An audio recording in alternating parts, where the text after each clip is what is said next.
Hey guys, it's Ryan Price with another episode of the Huynh Crew podcast. Super excited today to have our founder, Tony Huynh, with us. Thanks so much for being here, Tony. Yo. What's up, Ryan? We're going to go over, a lot today, but it all revolves around investing. Tony, you've been in the game for a while. You've been super successful, so I know our listeners and our viewers are going to get a lot out of this. But let's just start very broad. If you're wanting to get into investing in real estate wise, what are a couple of key strategies that somebody needs to keep in mind as they're even thinking about it?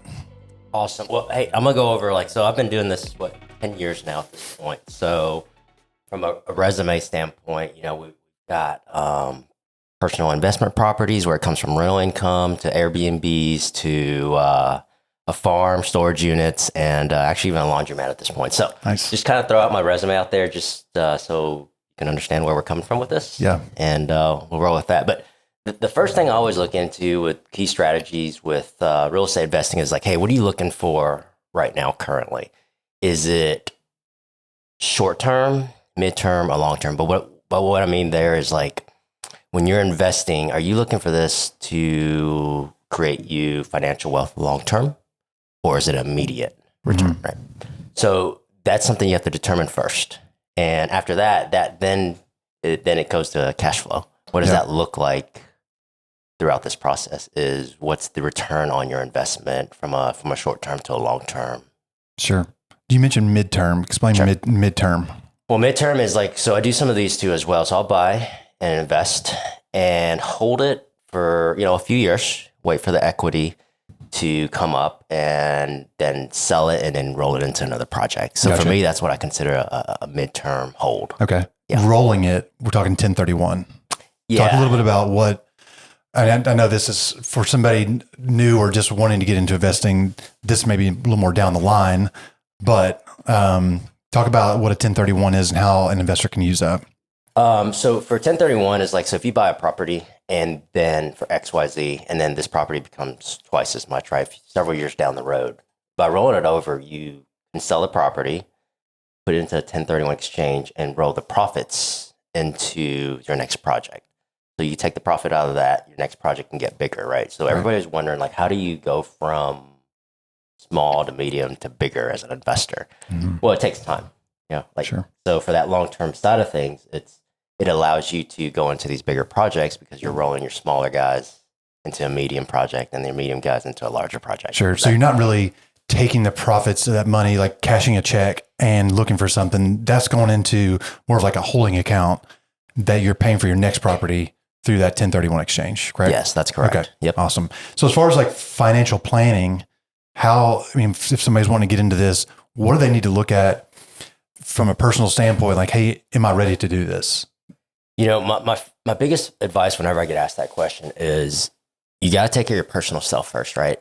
So saving up 6 months of expenses personally and creating that nest egg before you go into investment. And that is the one thing now as a husband and a father that I have to think longer term. Mm-hmm. So if I was younger, I could be a little bit more aggressive, but 6 months of savings into your personal account where you can live off of if everything crashes and burns. Sure. And after that, the rest of it is just, hey, let's start looking at what investing looks like. Yeah. Right? And you don't have to have a huge amount of cash. If you're looking at you don't have to use cash as investment property for an investment property. You can finance those as well. Absolutely. Yeah. So starting out, my first deal, it was a 15% down.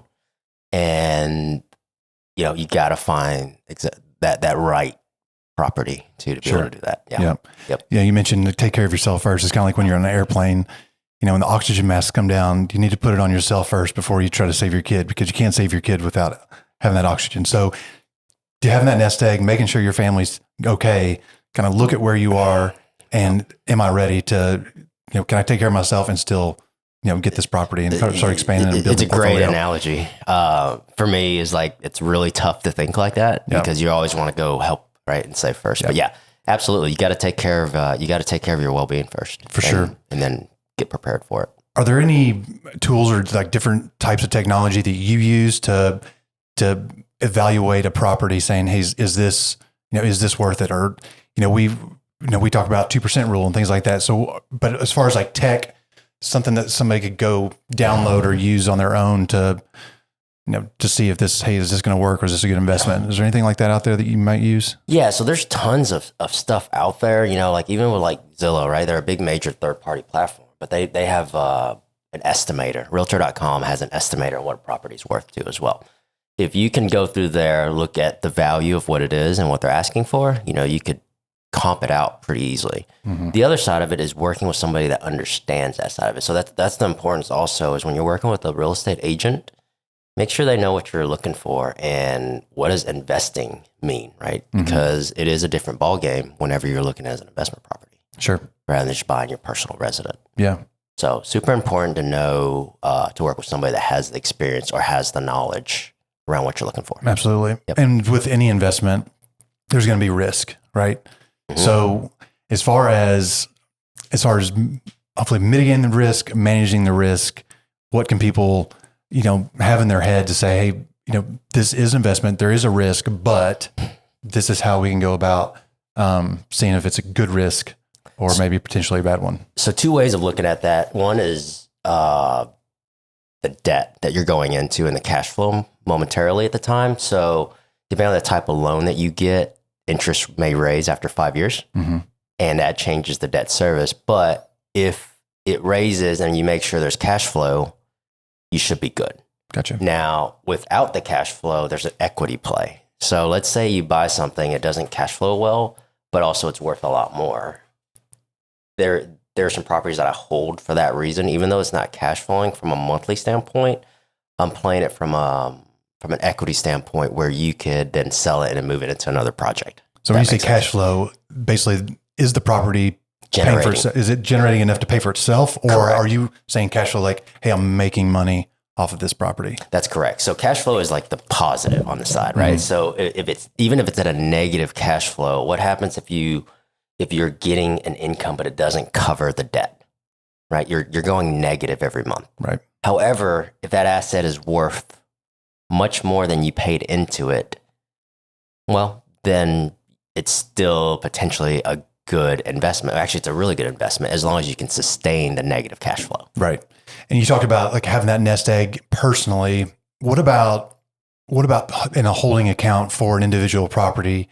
Do you ever, stack an account to say, hey, even though this is not cash flowing, that I have my own back. I can pay for this anyway. So what would that account look like? What would an investor need to plan for if it wasn't cash flowing?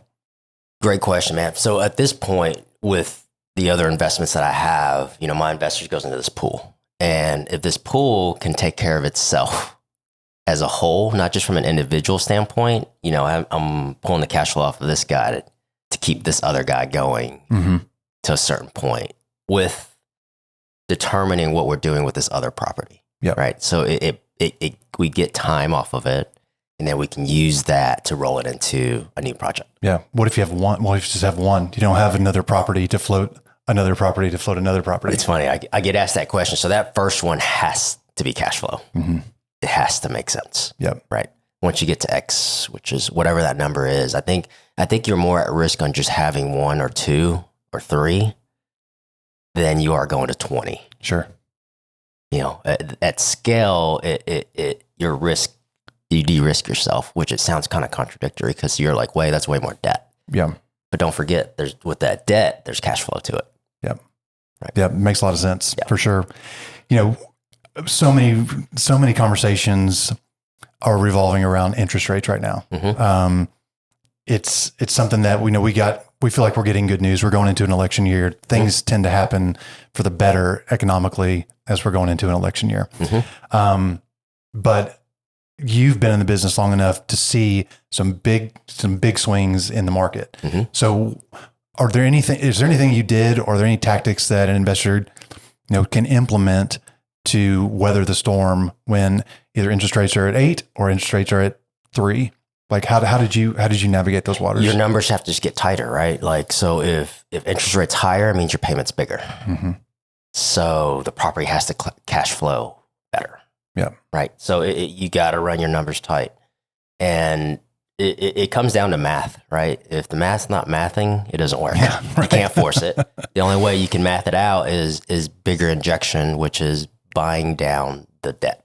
Gotcha. Right. So less debt, more cash flow, or more cash flow with higher debt. You got to get more cash flow out of it. Yeah. So even with the amount of properties that you have, those that you have mortgages on, let's say, Correct. How often, I mean, are you refining, as soon as you have an opportunity, like how often do those plays come in?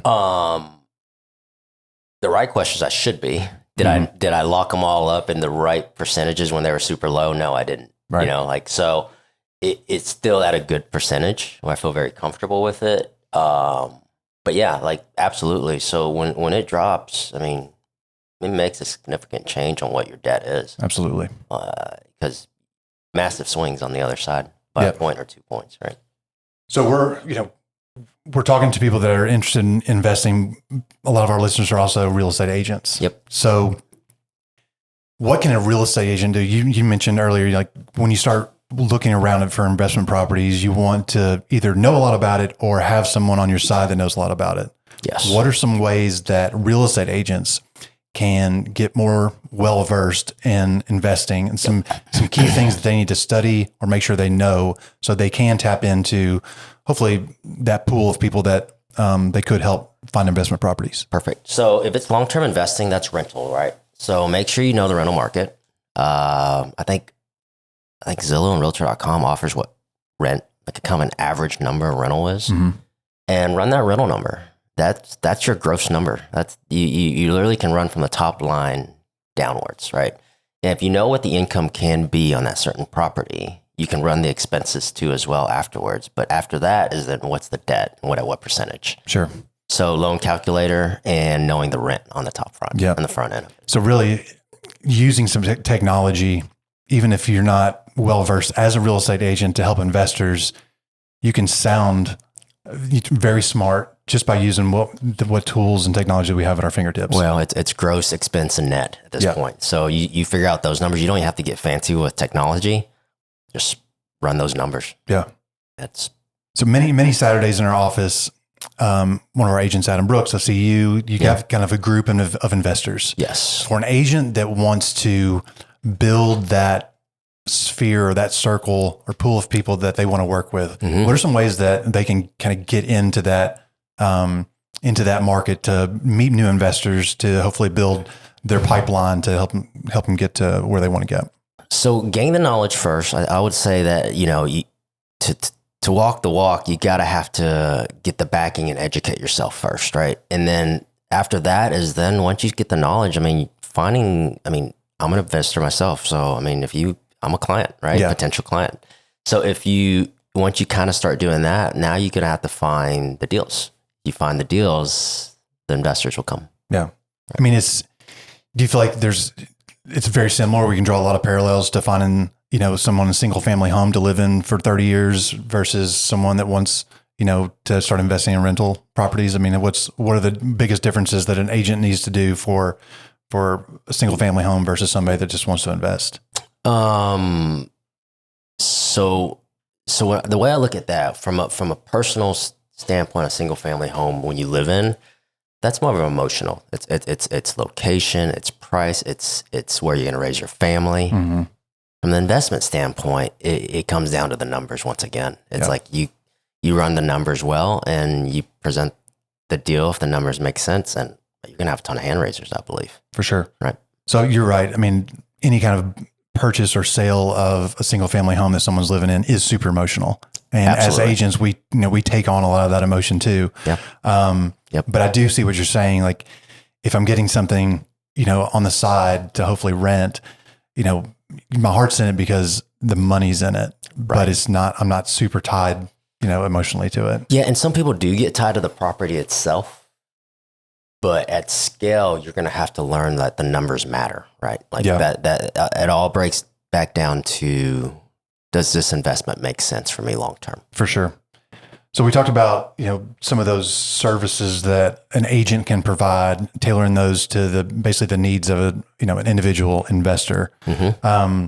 As far as somebody that wants to get into investing on the personal side, first of all, it's a great opportunity for agents because we have our head in the MLS all day long and seeing things pop up. So, the agents that can financially do it, I think that they kind of have a leg up because they see things coming on the market pretty quickly. Sure.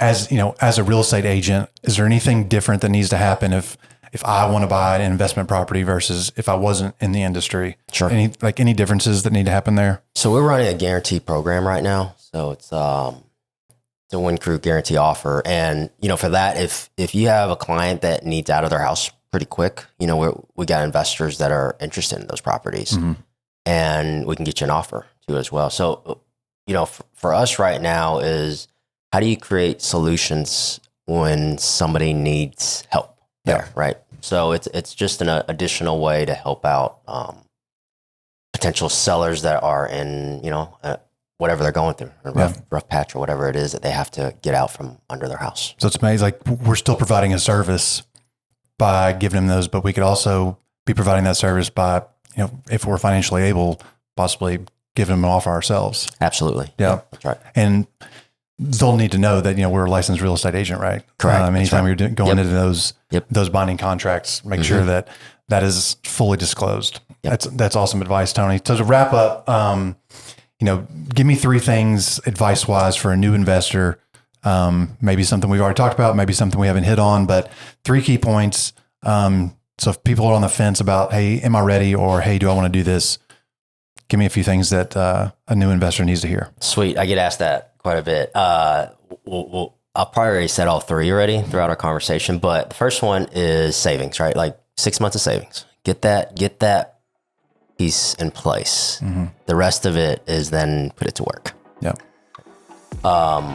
That's the first one. Second one would be cash flow. If you're starting out, make sure there's a cash flow element to it. We want to make sure there's a profit to your investment monthly. It's not a fun investment if you're losing monthly dollars and have to paying into it. And a lot of people do that. I've seen people just jump into it and they're like, hey, I want an investment property. Like, it's okay if I'm paying a little bit of money because the tenants have to pay this down. Well, yes, but then you're going to start to resent that thing a little bit, right? Like it's like, it doesn't make sense numbers wise. It's much easier if this thing generates an income versus you having to inject income monthly. Sure. Right. So that's important. And the third thing, the biggest one is math. Make sure the numbers work. And that kind of goes into the second thing, but if the numbers don't work, it's going to be really tough to do. So analyze it. Every single property, analyze it. Yep. Great advice. Tony, thanks so much for being with us today. Enjoyed having you. I know we could talk for 8 hours on this. We didn't go down too many rabbit holes, but we could have. Hey, you promised me that you wouldn't bring me down that road. So, but we appreciate everybody listening. You can find us on your favorite podcast channel and at thehuyncrew.com. We'd love to have you like, subscribe, and we'll be back with you in a couple of weeks. Appreciate it, guys. Thanks, man.